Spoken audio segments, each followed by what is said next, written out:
Ayan guys, magluto naman tayo ng tinola na isda with talbos ng kamote. Maganda to sa umaga guys. So ayan, let's go!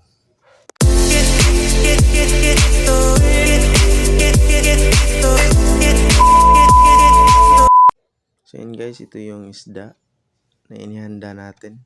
Lagyan lang natin ito ng luya. Nalinisan na rin ito. At syempre, kukuha tayo ng talbos ng kamote dito lang sa garden natin sa labas para tipid na rin. So, ayan. Marami itong talbos guys, kaya bumili ako ng isda. So, ayan. Magpakulo na tayo ng tubig. At syempre, ilagay natin yung isda na pinutol natin ng isang puto lang. Ayan, hanggang kumulo siya. Matamis ito guys na isda, lalo na pag may talbos. Siyempre, lagyan natin ng magic sarap.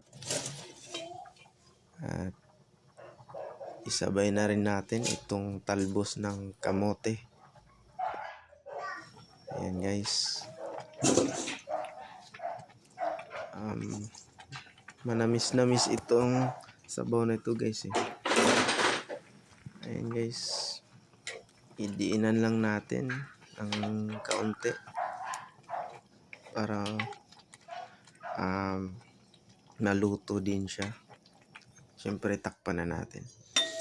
So ito na yung finished product natin. So tikman na natin ito guys.